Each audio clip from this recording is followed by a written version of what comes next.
বাংলাদেশে কিছু গান্ডু আছে, তাদের মধ্যে কিছু কিছু গান্ডু আছে যারা বেনপি করে আর গল্লিক খায়। এই যে গল্লিক, এদের মাথার উপরে চাপিছে ততোধিক গান্ডু। এই গান্ডুগুলা পাবলিকের শান্টিং খায়, চান্দাবাজি আর ধান্দাবাজি করতে যায়, আর সেই রাগ ঝাড়ে আমার উপরে। ভাবতে এমন আমি তাদের ক্ষমতার বাড়া ভাতে ছাই দিছি। শোনেন ভাইজানেরা, ক্ষমতা ছেলের হাতের মোয়া না যে চাইলেই পাওয়া যায়। দিল্লি হনুজ দুরস্ত, আগে যান ক্ষমতা, তারপর কোয়েন যে আসিছি। যেই দলের নেতা কর্মীরা চান্দাবাজি কইরা টাকা কামায় আর চান্দাবাজি করতে না পারলে পেটে ভাত জোটে না, তারা আমার পেজে এসে লেদান, লজ্জা লাগে না?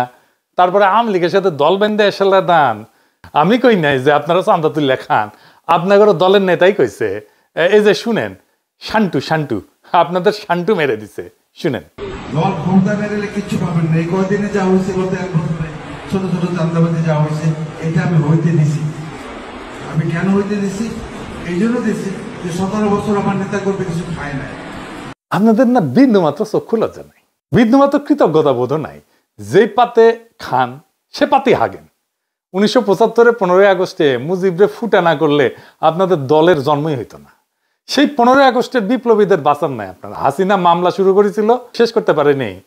আপনাদের টাইমে এসে জেলে রেখে দিচ্ছেন তাদের, যেন পরের টার্মে এসে ফাঁসি দিতে পারে, তাই করেছে। যে জামাত ছাড়া 2002 সালের নির্বাচনে ভূমিধ্বস বিজয় পাইতেন না, সেই বিএনপি আজকে জামাতের বিরুদ্ধে কামান দেখিচ্ছে। খামান জামাত নাকি স্বাধীনতা বিরোধী, রাজাকার, আল বদর। তাও তো সেই টাইমে বিএনপি তার জোট সঙ্গীকে জিতাইছিল, ভোট টোট দিচ্ছিল। এই টাইমে জোট সঙ্গীকে ভোট টোট দিবে না। যে সমস্ত জোট সঙ্গীকে তারা নমিনেশন দিচ্ছে, তাদের তো এলাকায় ঢুকতে দিচ্ছে না। জোনায়েত শাকের বিরুদ্ধে দেখেন ঝাড়ু মিছিল করছে।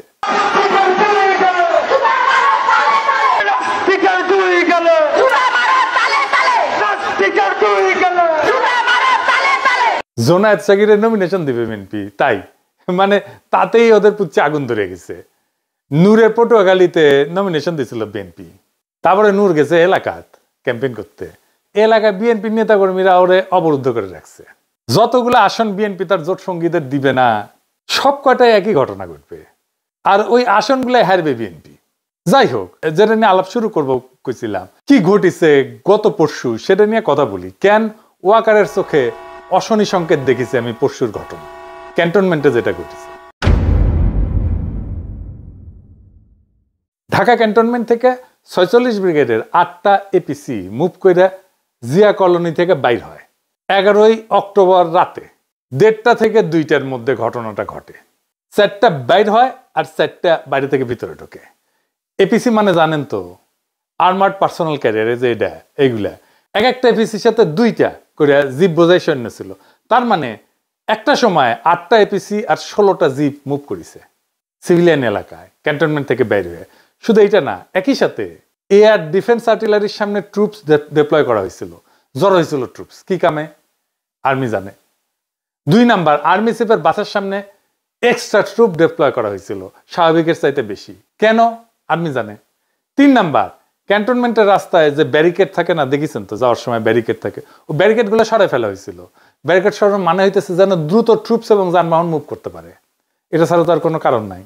আমি এটা যেভাবেই হোক খুব অথেন্টিক সোর্স থেকে জানিছি, এটা লাইভ করি, এবং আমি আশঙ্কা করি যে এটা একটা কু অ্যাটেম্প হইতে পারে। কেন এটা কু অ্যাটেম্প হইতে পারে? এটা 111 যে হইতে পারে, এটা তো বিএনপির মির্জা ফখরুল বহুবার বলছে। এই যে দেখেন পত্রিকাত বাড়িয়েছে, এইটা সাহেব শুনে দেন নিজের মুখে কি কইছে। আমি সব কথা সব জায়গায় খুলেও বলা যায় না, কিন্তু আমি আশঙ্কা করি যে আমরা যদি ঐক্যবদ্ধ না থাকি, আমরা যদি সতর্ক না থাকি, তাহলে কিন্তু 1-11 মতো ঘটনা ঘটা এখানে অস্বাভাবিক কিছু নয়। 111 তো কুই ছিল নাকি? তো নিজের দলের নেতা 111 এর কথা কয়, আর আর্মি কুয়ের সম্ভাবনার কথা কইলে বিএনপির লোকেরা হাসাহাসি করে, মানে কই যায়। তা আমি এটা নিয়ে একটা লাইভ করি, কই যে এটা কুয়ের একটা প্রচেষ্টা হইতে পারে। আর রাস্তায় নেমে আসতে বলি ছাত্রদেরকে, যদি রাস্তায় এপিসি নামায় যাইবার কিছুক্ষণের মধ্যে আমরা জানানো হয় যে এই সোর্সেই হোক যে এটা একটা রুটিন এক্সারসাইজ, এবং আমি সাথে সাথে ব্যাখ্যা করে পোস্ট দিচ্ছি এই যে এইটা। তারপরে তো শুরু হইলো ট্রল, এক একজন এক এক কথা কয়। ইন্টারেস্টিং হইতেছে, যেমন কেউ কেউ কইতেছে আমারটাকে লোক আসে নাই, যদিও আমি ব্যাখ্যা করে দিছি যে এটা আর্মি থেকে জানানো হয়েছে যে এটা রুটিন, এটা এক্সারসাইজ, রোটেশন হইতেছে।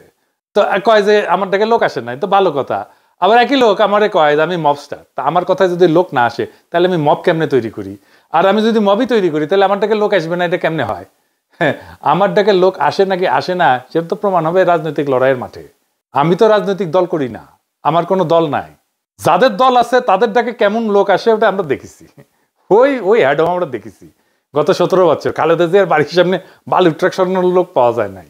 হ্যাঁ, আর এখন হ্যাডমের একেবারে হারকিউলিস হয়ে গেছে, অফিসের সামনে কর্মীর চাইতে পুলিশ বেশি থাকতো। দেখেছেন, সাধারণ মানুষকে রাজনৈতিক কর্মসূচিতে সম্পৃক্ত করার, আকৃষ্ট করার ক্ষমতা একজন রাজনৈতিক দলের বাইরের ব্যক্তি হিসেবে খুব অল্প কয়েকজন মানুষের আছে।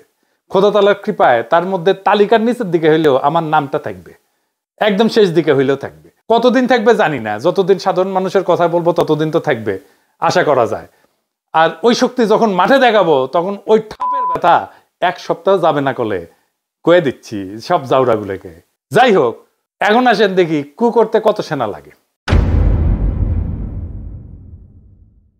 মুজিবরে ফুটা করতে সাকুল্যে 300 সোলজার গেছিল, জিয়াকে হত্যা করতে গেছিল মাত্র 40 জনের একটা দল। একটা কু করতে বেশি লোক লাগে না রে বেকুবের বাচ্চা গান্ডু। বাংলাদেশ ঘর পরা গরু, তা আমরা সিঁদুরে মেঘ দেখলে ভয় পাবো। 8টা এপিসি আর 16 জিপ সৈনিক যে কোনো দুর্ঘটনা ঘটানোর জন্য যথেষ্ট। নিজেদের একটা নৌবহর শান্তির সময় এক জায়গা থেকে অন্য জায়গায় গেলে শত্রু দেশকে ইনফর্ম করে সেনাবাহিনী, সিভিল প্রশাসনকে না জানায় গভীর রাতে এপিসির মুভমেন্ট, এটা কোনোভাবেই গ্রহণযোগ্য না। সোজা কথা, ফুল স্টপ। আমার আশঙ্কা যে এটা ওয়াকার একটা পরীক্ষা করেছে যে আমরা কেমন রিয়াক্ট করি। গান্ডুদের আফসোস যে এটা কেন পিনাকে আগে জানলো, তারা কেন জানলো না আগে? আগে জানবো কেমনে রে বেকুবের বাচ্চা, তোরা তো নিজের দলের নেতাকেই রক্ষা করতে পারিস। তোরা তো ঘুমেছিল যখন জিয়াউর রহমানকে খুন করে, হত্যা করে। চট্টগ্রাম ক্যান্টনমেন্ট থেকে ওই চট্টগ্রাম সার্কিট হাউস, এটা 10-11 মাইল না 12 মাইলের মতো না? এই 12 মাইল আসলো একটা গ্রুপ সন্দেহজনক ইয়েতে, কেউ খেয়াল করলো না। এই তো হইতেছে ইন্টেলিজেন্স। তো ঘুমেছিল কে তোরা? তো তো জায়গায় থাকলে কভার পারলুনি যে আমরা যাচ্ছি বাঁচানোর জন্য, যাচ্ছি আমাদের প্রেসিডেন্টকে। পারিস নাই তো, সজাগ থাকলে তো করবো। তো ঘুমাস, তো নাক ডেকে ঘুমাস, তা ঘুমানোর সময় আবার নাকও ডাকে তোকে। এডিটর সাহেব, নাক ডাকার একটা সাউন্ড দেন, ক্যাঙ্কার নাক ডাকে বিএনপির লোকগুলো, সেটা দেখিয়ে না। কেউ কেউ কইতেছে, আমি আরো কেন কনফার্ম হইলাম না, আর আমার কাছে তো রিয়েল টাইম তথ্য আছে সিভিল প্রশাসনের শীর্ষ পর্যায় থেকে। 46 ব্রিগেডের ব্রিগেড কমান্ডার মফিজুলের ফোনে 1000টা ফোন করা হয়েছে নানা মানুষকে দিয়া, আর মফিজ মিয়া ফোন ধরে না। তো আপনার কি মনে হয় যে সে ঘুমাইতেছিল? মোটেই না, ইচ্ছা করে ফোন ধরে না। এই সময় কি করা যায়, কি করা উচিত? চুপ করে বসে থাকা, কনফার্ম করা, আর কি করে ফেলবো? এই প্রসঙ্গে কর্নেল মোস্তাফিজের বক্তব্য শুনি, কি কইছে। পিনাকি তাকে দেখছেন না একটা লাইভ করতে যে 46 ব্রিগেডে একটা মুভমেন্ট হয়েছে। হ্যাঁ, this is a routine movement, but এটা প্ল্যান করে এখন নিয়ে আসা হয়েছে। কাদেরকে থামানোর জন্য? যে ছেলেগুলা রাস্তা নামছিল বলার জন্য যে এই যারা গুম খুনের সাথে জড়িত তাদেরকে পুলিশের কাছে হ্যান্ড ওভার করে দিতে হবে, তাদেরকে যেন জেনারেল ওয়াকার বাঁচাইতে না পারে। এটা কভার করার জন্য একটা চিকন বুদ্ধি করছে। মানে আমি এটা কেমনে জানলাম? আমি তো সবসময় এটা নিয়ে অনেকে ফান করে, যারা ওয়াকারের পালিত কিছু কুকুর আছে, কিছু হইলেই আইসা যুক্তিতর্ক বাইর হয়ে যায় আর কি, যেখানে সেখানে আমি লাইভ করি। ওই কুকুরগুলা তখন এই যে এই সুযোগটা নিছে আর কি, কুকুরগুলা দিয়া স্প্রেড করা যে সাপও মারলো লাঠি মানে ভাঙলো না, কি যে এই এপিসি মুভমেন্টটা ইচ্ছা করে এই টাইমে করা হয়েছে যেন এটা একটা থ্রেট হয়। সবাই যে গরম হয়েছে, আমি জাস্ট ভারমন্টের দিকে আইসা আলবেনিতে লাঞ্চ করার জন্য রেস্টুরেন্টে উঠছি, সাথে সাথে 4-5 জন আমাকে ফোন করছে যে এই হইতেছে, হোয়াট ইজ দ্য নিউজ। আমি কয়েকজনের কাছে নিউজ দিলাম, তাদেরও কোনো রেসপন্স পেলাম না। অবশ্যই মনে হলো এরকম একটা হলে তো আমার 1-to-1 জানার কথা, হ্যাঁ গ্যারান্টি। এই যে 46 ব্রিগেডের যে মুভমেন্ট হচ্ছে বিদ্রোহীদের কাছে চলে গেছে, এটি হচ্ছে মেইন জিনিস। এটা থেকে শিক্ষা গ্রহণ করতে হবে আমাদের জেনারেল ওয়াকারুজ্জামান, যে আপনি ইচ্ছা করলে কিছু একটা করলে পার পাবেন না, এটা ভালো মতোই জানেন। বিএনপির গান্ডুগুলারে কই, শহীদ প্রেসিডেন্ট জিয়াউর রহমান ডিফ্যাক্টো এবং ডি জুরো মিলায় ক্ষমতায় ছিলেন 5 বছর 6 মাস 23 দিন। কয়া দিলাম, লিগে রাখেন। এর মধ্যে কু হয়েছে কয়টা জানেন? 19টা। শেষবার কু করছিল 24 ইনফ্যান্ট্রি ডিভিশনের জিওসি মেজর জেনারেল মঞ্জুর, যিনি একসময় জিয়ার অত্যন্ত ঘনিষ্ঠ মিত্র ছিলেন। সেইবার আর উনি সার্ভাইভ করতে পারেন নাই। কয়েক মাস পর পর একটা করে কু হইতো। গোয়েন্দা সংস্থা থেকে কিন্তু জিয়াউর রহমানকে সতর্ক করা হয়েছিল, কর্ণপাত করেননি। অ্যান্থনি মাসকারেনাসের মতে জিয়া ব্যক্তিগতভাবে মঞ্জুরকে গভীর সম্মান করতেন। চট্টগ্রাম ক্যান্টনমেন্টের সৈনিকদের অস্বাভাবিক মুভমেন্টের কথা জিয়াকে জানানো হয়েছিল, কিন্তু উনি গুরুত্ব দেন নাই। সম্ভবত আগের কুগুলো কাউন্টার করতে পেরে কনফিডেন্স বেড়ে গেছিল ওনার। পরের ইতিহাস তো আমাদের জানা।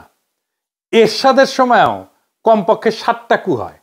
রওনক জাহানের এই বই বাংলাদেশ প্রমিজ অ্যান্ড পারফরমেন্স, এইটাতে 7টা কুয়ের কথা